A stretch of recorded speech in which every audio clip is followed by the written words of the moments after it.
Good morning दोस्तों, मैं आज वापस से श्री राम टेक्निकल क्लासेज के यूट्यूब चैनल पर आप लोगों का स्वागत करता हूं। आज हम लोग डिस्कस करेंगे JBBNL और UPPCL टेक्निकल हेल्पर के सिलेबस के बारे में और JBBNL की कब वैकेंसी आएंगी और UPPCL की कब एग्जामिनेशन होगा, इसके बारे में भी थोड़ा बहुत डिस्कस करेंगे हम लोग। सिलेबस और एग्ज़ाम पैटर्न क्या है, मोस्टली बच्चे जिन्होंने फॉर्म अप्लाई किया है उन लोगों को सिलेबस पता होगा, जैसा कि नोटिफिकेशन में दे रखा था UPPCL का। और JBBNL के जो सिलेबस है उसके बारे में भी थोड़ा डिस्कस करेंगे हम लोग। क्या उसका प्रोसेस रहता है इसके बारे में भी हम लोग बात करेंगे। दोस्तों, सबसे पहले हम लोग बात कर लेते हैं UPPCL की। UPPCL की अगर बात की जाए तो UPPCL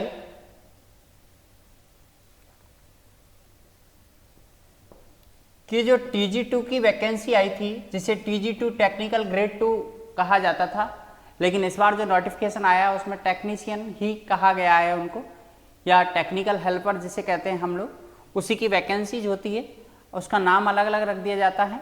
बाकी का पोस्ट वही है, पे ग्रेड वही है।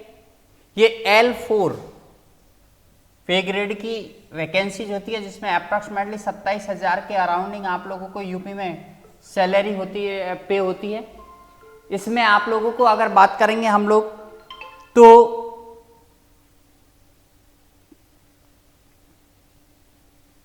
इसमें अगर हम बात करेंगे आप लोगों को, क्या आप लोगों का सिलेबस है, किस तरह से एग्जाम का पैटर्न रहेगा। जो UPPCL ने पहले जो एग्जाम डेट दिया था नोटिफिकेशन के टाइम पर, वो दिया था अगस्त लास्ट वीक, लेकिन अगस्त सेकेंड या लास्ट वीक जो अपना है वो निकल चुका है वो, तो अभी तक तो एग्जामिनेशन की कोई अपडेट नहीं है। लेकिन फिर भी जो सरकारी सूत्रों से पता लग रहा है, सितंबर लास्ट वीक तक एडमिट कार्ड जारी होने की पूरी संभावना है और सितंबर लास्ट वीक या अक्टूबर फर्स्ट वीक तक एग्जामिनेशन होने की पूरी संभावना है। इसके अंदर सिलेबस में क्या आता है दोस्तों, ये एक CBT बेस्ड एग्जामिनेशन होता है। CBT बेस्ड एग्जामिनेशन जैसे कि कंप्यूटर बेस्ड एग्जामिनेशन होता है, जिसमें पेपर जो होता है दोस्तों वो 3 आवर्स का होता है। इसका UPPCL TG2 की अगर हम लोग बात करेंगे, TG2 की अगर बात करेंगे तो 3 आवर्स का पेपर होगा। 3 आवर्स के पेपर को हम लोगों ने 2 पार्ट्स में डिवाइड कर दिया है। अगर फर्स्ट पार्ट की बात करेंगे या फर्स्ट पेपर की अगर बात करते हैं हम लोग, पेपर फर्स्ट जो होता है वो 50 मार्क्स का होता है। प्रत्येक क्वेश्चन उसमें 1 नंबर का होगा, 1 नंबर का होगा। 50 ही क्वेश्चन आएंगे जो कि रहेगा कंप्यूटर का। दोस्तों, इसमें कंप्यूटर का जो एग्जामिनेशन होता है 50 नंबर का, जो 50 एक मार्क के जो 50 क्वेश्चंस आते हैं, उसमें आप लोगों को मिनिमम क्वालिफाई करने के लिए 20 मार्क्स लाना बहुत ज़रूरी है। 50 में से 20 मार्क लाना जरूरी है। प्रत्येक एक क्वेश्चन का 1 नंबर मिलेगा, और अगर आप कोई भी एक क्वेश्चन गलत करते हैं तो 1/4 आप लोगों का मार्क क्या होगा, नेगेटिव होगा।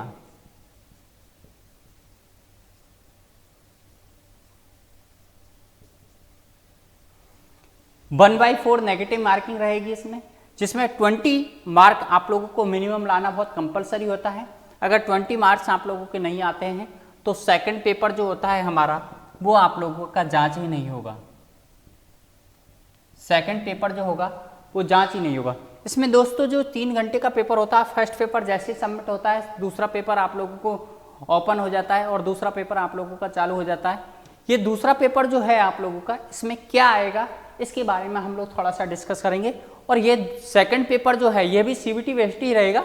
कंप्लीटली 3 आवर्स के CBT बेस्ड पेपर होता है। 3 आवर्स में 2 पेपर होते हैं। फर्स्ट पेपर जो होता है वो सिर्फ कंप्यूटर का होता है, जो कि सिर्फ क्वालिफाई नेचर का होता है, जिसमें आप लोगों को कोई भी परसेंटेज ऐड नहीं होता हमारा, और कोई भी मार्क है हमारी जो फाइनल कट ऑफ क्रिएट होती है या फाइनल कट ऑफ बनती है उसके अंदर कोई भी मार्क आप लोगों का इससे जुड़ता नहीं है दोस्तों।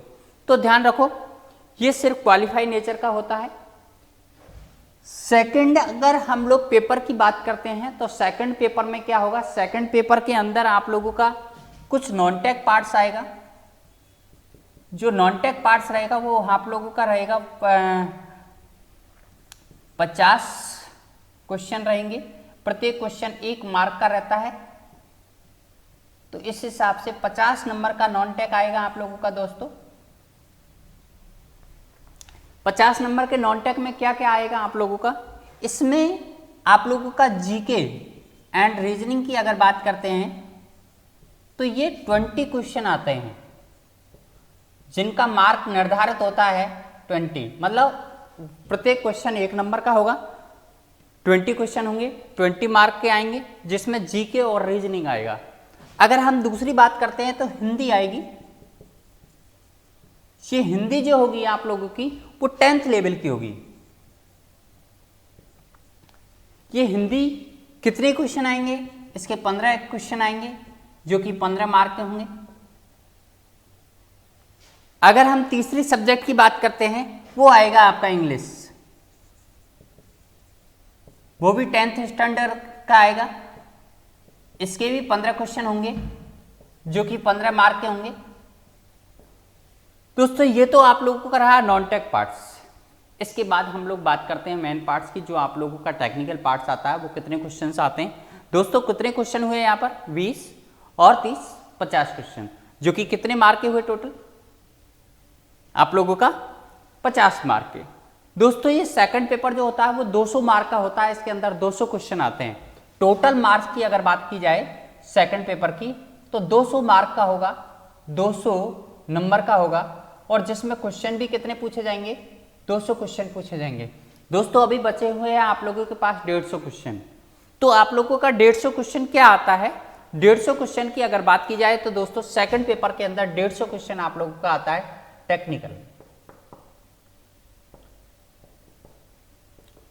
जो कि 150 मार्क का ही होगा।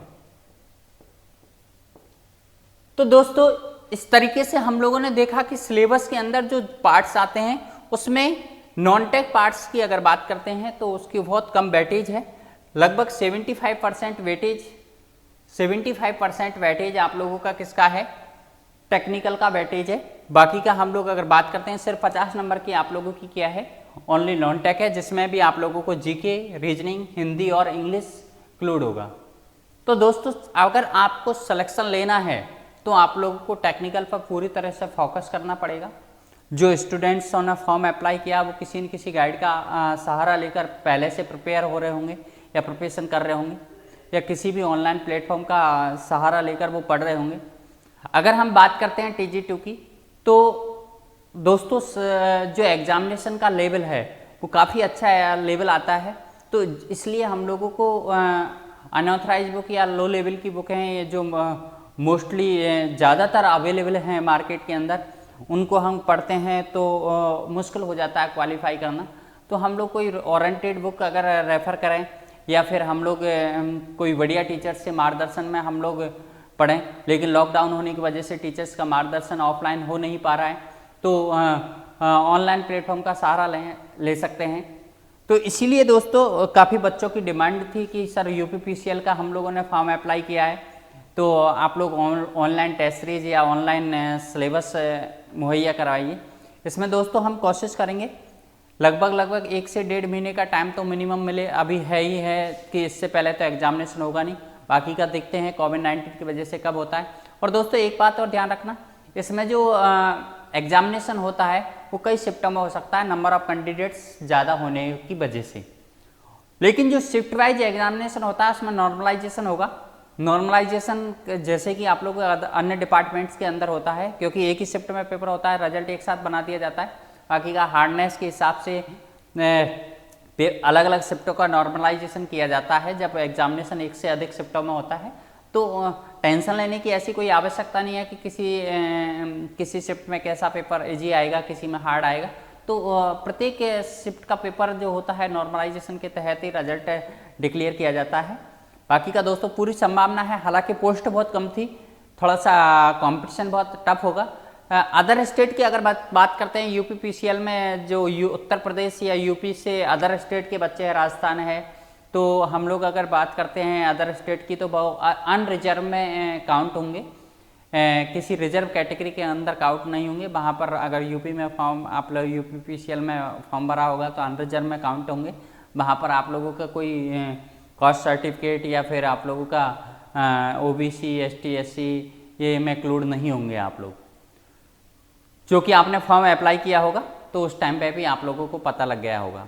तो दोस्तों ये आप लोगों का सिलेबस था किसका, TG2 टेक्निकल हेल्पर सेकंड का, और क्या सिलेक्शन प्रोसेस होता है वो आप लोगों को बता ही दिया है कि पहले आप लोगों का टेक्निकल ग्रेड सेकंड का इस तरह से पेपर होंगे, जो पहला पेपर क्वालिफाई मार्क्स का हो नेचर का होगा, दूसरे से हमारी मेरिट बनेगी, उसके बाद जो प्रोसेस आप लोगों का आम रहता है, इसके बाद जो मेरिट निकलती है और मेरिट निकलने के बाद आपका वेरिफिकेशन वगैरह होता है, तो वही प्रोसेस रहता है सब में। लेकिन दोस्तों अब ध्यान रखने की बात यह है कि हम लोगों को प्रिपरेशन कैसे करनी है।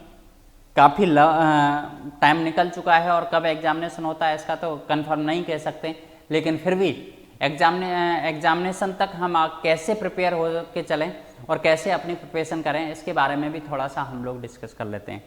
दोस्तों सबसे पहले तो हम लोगों को प्रिपरेशन करने का यही तरीका है कि हम लोग कोई गाइड लें और उस गाइड के द्वारा हम लोग ये देखें कि पिछले सालों में जो एग्जामिनेशन हुआ है यूपी पीसीएल का, उसमें एग्जाम का लेवल क्या था और कैसे कैसे क्वेश्चन पुट किए गए थे, उसी को बेस मानते हुए हम लोग प्रिपरेशन स्टार्ट करें। प्रिपरेशन करने से पहले प्रिपरेशन करने की हमें स्ट्रेटजी तैयार करनी होगी कि हाँ किस किस तरह से कहाँ से बैठे ज़्यादा आता है। हालांकि जब शिफ्टों में पेपर होता है, एक से अधिक शिफ्टों में पेपर होता है, तो वो स्ट्रेटजी मोस्टली फेल हो जाती है, क्योंकि क्वेश्चन पेपर आजकल कई बनने के कारण क्वेश्चन कहीं से उठा के दे सकते हैं। लेकिन फिर भी एक आइडिया लग जाता है कि हाँ मशीन के अंदर से ज़्यादा क्वेश्चन आएगा या इलेक्ट्रॉनिक्स के अंदर से ज़्यादा क्वेश्चन आता है या फिर हमारा बेसिक के अंदर से ज़्यादा क्वेश्चन आता है। अगर कोई कॉमन ऐसा टॉपिक है जिसके अंदर मोस्टली सभी पेपरों में क्वेश्चन पूछा गया है तो उसको हम लोग ज़्यादा फोकस कर सकते हैं। एक स्ट्रेटजी बनाना बहुत ज़रूरी है, क्योंकि हम लोग बिना स्ट्रेटजी के तैयारी करेंगे तो हम लोगों को ज़्यादा प्रिपरेशन करनी पड़ेगी, रिजल्ट हो सकता है हमारा और पॉजिटिव नहीं आए। लेकिन सही दिशा में आगे प्रिपरेशन करोगे तो हो सकता है कम ही प्रिपरेशन में आप लोगों का अच्छा रिजल्ट निकल के आ जाए। जैसा कि लास्ट कई एग्जामिनेशन हुआ है, DMRC है या पिछला लोको पायलट हुआ है या पिछला टेक्नीशियन हुआ है, तब आप लोगों को ऑफलाइन क्लासेज दी जा रही थी यहाँ पर श्रीराम टेक्निकल क्लासेज द्वारा। तो रिजल्ट कैसा रहा कैसा नहीं रहा सभी स्टूडेंट को पता है। लास्ट सभी एग्जामिनेशनों में बहुत अच्छा रिजल्ट रहा है, लोको पायलट में भी बहुत अच्छा रिजल्ट रहा है, DMRC में भी मोस्टली हम लोग अगर बात करते हैं तो ऑफलाइन क्लासेजों के अंदर से भी मोस्टली वैकेंसीज यहाँ से फिल की जाती हैं। DRDO की अगर बात की जाए तो DRDO की तो हम लोग अगर बात करें तो लगभग कभी कभार तो 50% वैकेंसी 60% वैकेंसी अकेले इंस्टीट्यूट से फिल की गई है। हम प्लेटफॉर्म की बात नहीं करते, कई इंस्टीट्यूट वाले करते हैं कि इस प्लेटफॉर्म से इतने सिलेक्शन हुए, प्लेटफॉर्म की बात नहीं कर रहे। प्लेटफॉर्म माध्यम बहुत होता है कि मैंने वीडियो डाला, वीडियो पर देखा है आप लोगों ने 2 वीडियो देखे 4 वीडियो देखे या टेस्ट सीरीज ज्वाइन कर ली तो मेरे द्वारा आपको हाँ उसमें सहयोग हो सकता है। पूरी तरह से मैं ये नहीं कह सकता कि मेरे कारण या मेरे इंस्टीट्यूट के कारण आप लोगों का सिलेक्शन हुआ, उसमें थोड़ा सहयोग होता है। सिलेक्शन सिर्फ आप लोगे, सिलेक्शन के लिए आपको एक अपनी हिसाब से पढ़ाई का पैटर्न तैयार करना पड़ेगा, किस तरह से आपको पढ़ाई करनी है, किस तरह से आपको टारगेट तक पहुंचना है। इसके लिए आप लोगों को बैठकर एक टाइम टेबल निर्धारित करना पड़ेगा, पढ़ाई का तरीका निर्धारित करना पड़ेगा। उस पढ़ाई के तरीके में अलग अलग स्टूडेंट का पढ़ने का तरीका अलग अलग होता है, लेकिन उसमें क्या सुधार की आवश्यकता है ये आप लोग ही जान सकते हैं, या फिर हाँ जो कमियां होती हैं उसको आप डिस्कस कर सकते हैं। सिलेक्शन की अगर बात की जाए तो आप लोगों को मोस्टली ऑल पेपर सॉल्व करवा दिए जाएंगे। क्लासेज के अंदर रेगुलर आप लोगों को उस लेवल से पढ़ाया जाएगा जिस लेवल से एग्जामिनेशन आता है। तो स्टूडेंट अगर पढ़ के चलता है, रेगुलर क्लासेज अटेंड करता है, क्योंकि मैंने कोर्स को भी 2 भागों में डिवाइड कर दिया है। कुछ स्टूडेंट्स ऐसे होते हैं जो वीक होते हैं, जिनका पढ़ाई का लेवल अच्छा नहीं होता, पहले उनका सिलेक्शन होना बहुत टफ हो जाता है। लेकिन इसीलिए आपके सिलेबस को 2 भागों में डिवाइड कर दिया है मैंने, या पढ़ाने के तरीके को 2 भागों में डिवाइड कर दिया है। एक उन स्टूडेंट के लिए जो बिल्कुल ही 0 लेवल से चाहते हैं, जिनका बेस बिल्कुल ही कमज़ोर है या बेस बिल्कुल ही नहीं है। एक उन स्टूडेंट्स के लिए जो ऑलरेडी पहले से प्रिपेयर हैं। तो उसको 2 भागों में डिवाइड करने का रीज़न यही था कि आप लोग किसी भी तरह से सिलेक्शन तक पहुँचें। हाँ दोस्तों, ये भी मैं आप लोगों से कहना चाहूँगा कि आप लोग कंटिन्यू बने रहेंगे इस चैनल पर, और कंटिन्यू लाइव क्लासेज या जो रिकॉर्डेड क्लासेज आप लोगों को दी जाती है, उन क्लासेजों को डेली अटेंड करेंगे। तो ये दावे के साथ कह सकता हूँ कि क्वेश्चंस बाहर जाने की कोई संभावना नहीं होगी। क्वेश्चंस बाहर जाने की किसी भी तरह से कोई संभावना नहीं होगी, क्योंकि कोई टॉपिक आप लोगों का छोड़ा ही नहीं जाएगा। यहाँ पे भी कोई टॉपिक नहीं छोड़ा जाता था। ब्रॉड 20 घंटे का, 30 घंटे का या 40 घंटे का कोर्स नहीं दिया जाता। पढ़ाने के लिए आप लोगों को 200 आवर्स, 250 आवर्स जो 5-5, 6-6 महीने क्लासेजों में भी लग जाते थे। तो वही कोर्स पढ़ाने का उसी से प्लस ही मिलेगा आपको ऑनलाइन, उससे माइनस नहीं मिलेगा। बस ये है थोड़ी सी अपनी मेंटलिटी को सेट करना है कि हम जो पढ़ रहे हैं वो ऑनलाइन एक ऐसा रहता है कि बच्चों के ऑनलाइन पढ़ा जा रहा है, मेरे समझ में नहीं आएगा। तो इस मेंटलिटी को थोड़ा सा सेट करें। ऐसा कुछ नहीं है कि आप लोगों के सामने ऑनलाइन भी अगर मोबाइल पे या आप लैपटॉप या कंप्यूटर पे आप लोग क्लास लोगे तो प्रॉपर समझ में आएगा।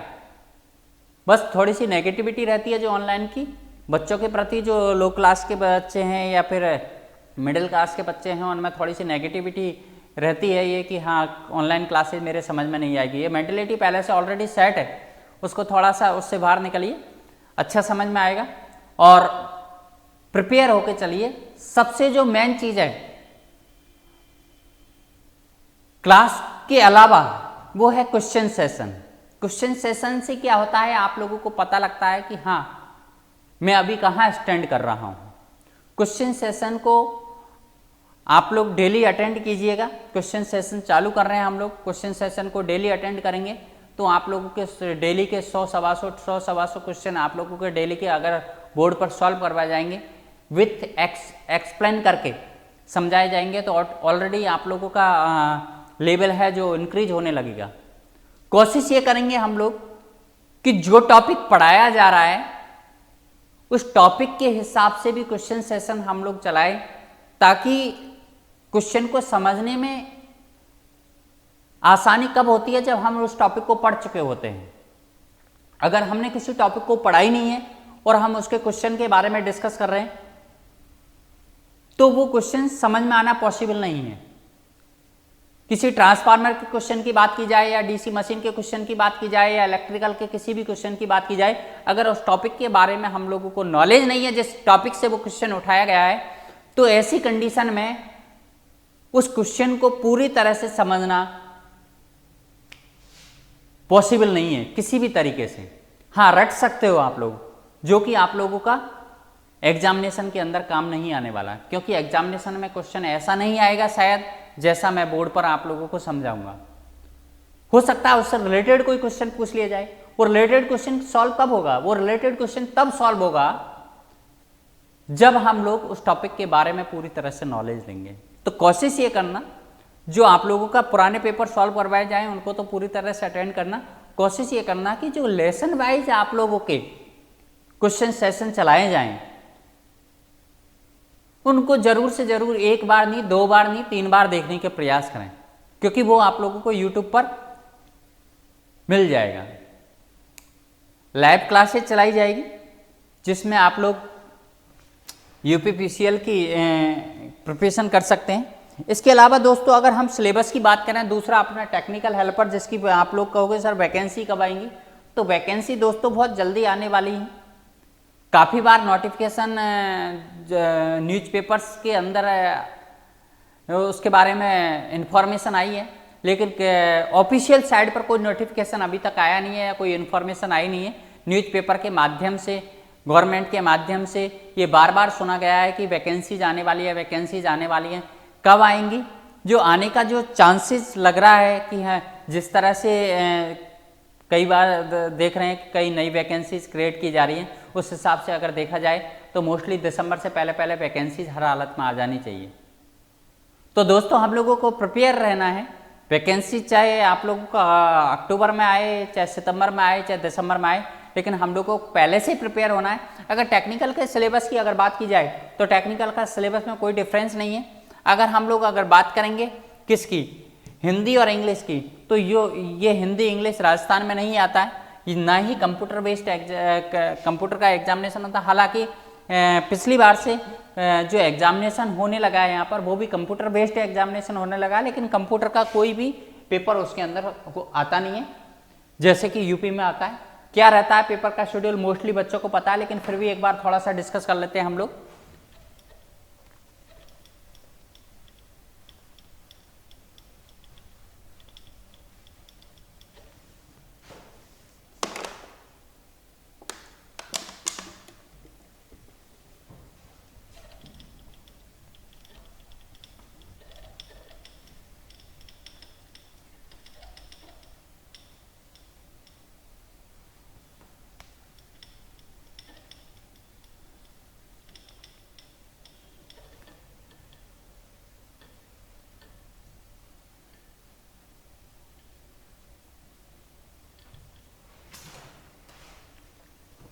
दोस्तों अगर बात करते हैं हम लोग JVPNL या RVPNL टेक्निकल हेल्पर की,